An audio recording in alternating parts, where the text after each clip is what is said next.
I'm going to try my little index card system. I want to lean into the relationship aspect of the last year and a half or so of my own personal evolution and talk about how relationships have really shifted me. What I've learned from all of it. It's been a very wild experience. I have redefined family. I have redefined friendships. I've redefined love. Some of these I'm still in the process of navigating. Some have continued to evolve and shift and change as time goes on.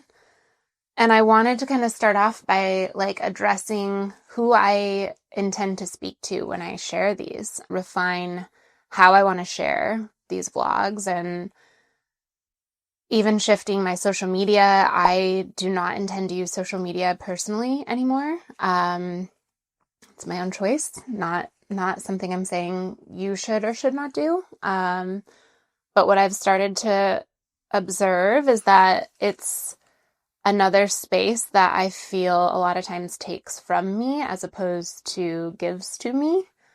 And I want to take my power back around that. So I just recently shifted my personal social handle to point to this vlog. And I think, again, just for myself personally, as I've redefined relationships, I've recognized that so much of what we define as a relationship is from likes on social media.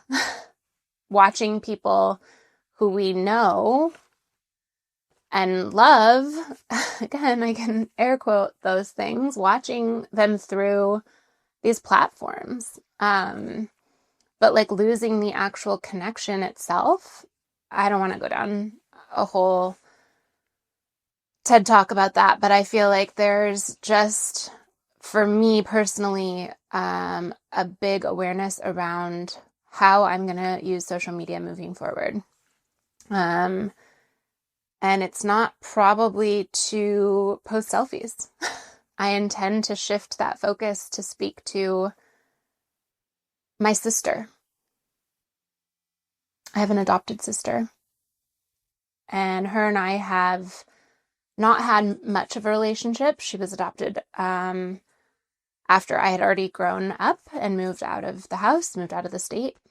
And I don't want to share her story. I don't want to share too much information around her. But we have slowly been connecting. And I think about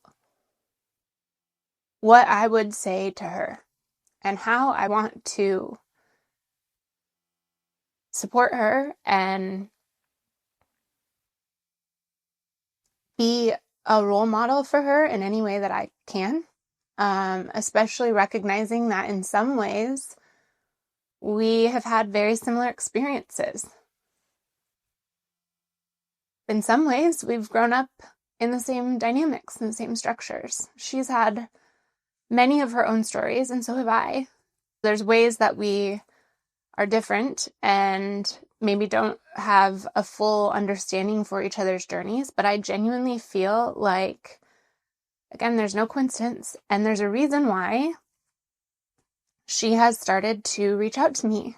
And I have not been able to do that myself. I have not taken the initiative and taken the lead in reaching out to her, and for that, sometimes I feel a lot of guilt. And I've always justified it. I've always pacified why I haven't done more in building that relationship. And so I think a big part of how I want to sit in this space is I want to speak directly to her. I want to use my social spaces to speak to her. If that ripples out to other women who have had experiences similar to mine or can relate to my stories in some way, then that's fantastic. I used the phrase micro and macro in the last recording, and I feel like I keep coming back to that, this idea, this concept of if we genuinely want to see change, which I do, I genuinely see what's going on in the world, and I don't like it. I recognize how awful it is, and it's so hard to have conversations around the realities that are playing out in front of us. And at the same time, I genuinely believe that if we're going to change anything, it has to be micro first. It has to be internal first, and then it has to ripple through our connections, our families, our communities. And I have had a broken dynamic within my family, my nuclear family, for most of my adult life. And at some point, I think I kind of grouped my sister in with this, and I wrote off the potential of having connection. In the last year, I've really started to recognize, like, sometimes we put protection around ourselves in ways that is actually causing us a little bit of suffering.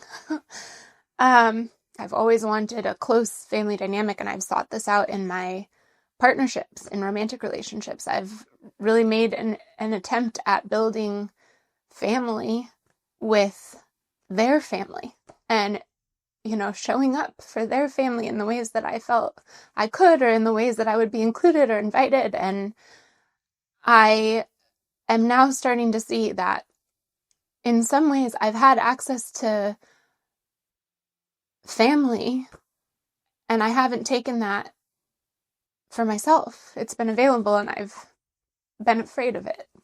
I'm also talking to my aunt, who watches these and tells me how proud of me she is. And similarly, we have a new relationship. It's strange to be almost 40 years old and be connecting with family in a way that I haven't done my entire life. And so in these, I first of all recognize that right now, the only people I believe to be watching any of this content are my family members, people I know, people I've known in some capacity. And unfortunately, I do feel that intent is sometimes to criticize, to sometimes look for evidence around the narratives that they've projected onto me. I don't think that's working. I feel like I have continued to heal and show up in an authentic way. And I just am seeing now, observing what's happening in this global capacity, this macro capacity. I've shared this previously. I was raised as a Jehovah's Witness. I was disfellowshipped from that religion when I was, I believe, 17, possibly 18. I then went through the process of getting reinstated, and then I left on my own accord. And I recognize now, in hindsight, all of that trauma, deep trauma, uprooting from my community, feeling judged, criticized publicly, shunned, shamed, embarrassed. All of that was not for nothing. It's allowed me now to step into this space and use my voice and acknowledge that there are still narratives being spread around my mental health, around my behavior, around all of this noise. I feel the cracks happening. I feel the shift. I'm having these connection points with people who I really didn't think would ever be back in my life in some capacity. And I'm hearing from people who are like, hey, thank you for sharing your video. Thank you for saying this because it resonated with me.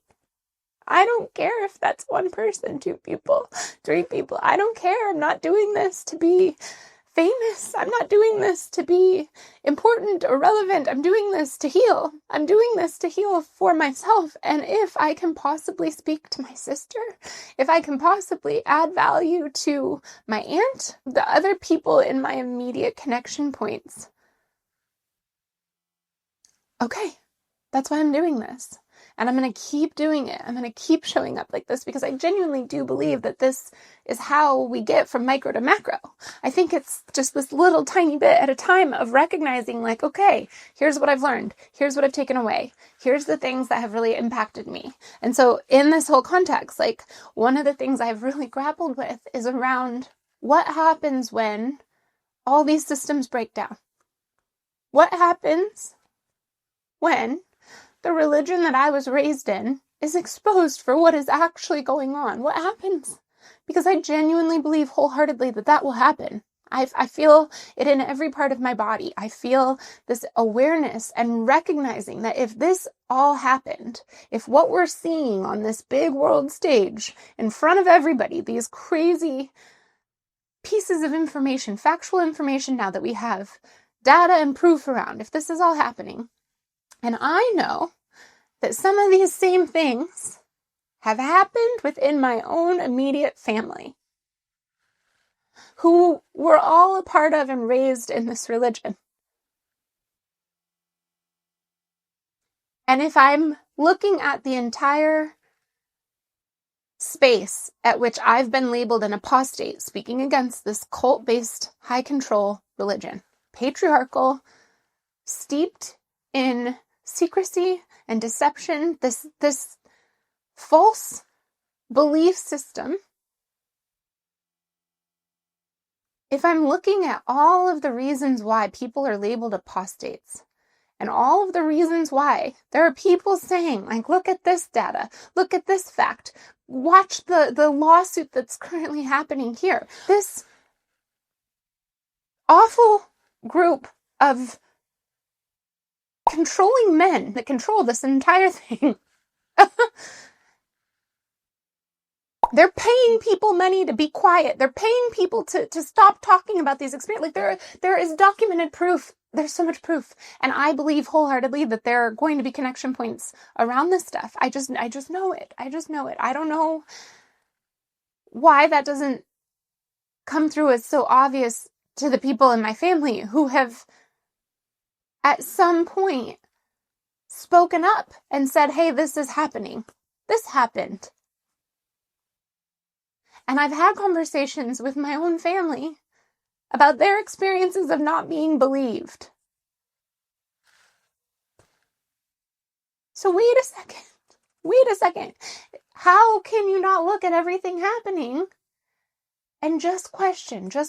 And so on this whole train of thought, what I've struggled with is when that happens, how do I forgive?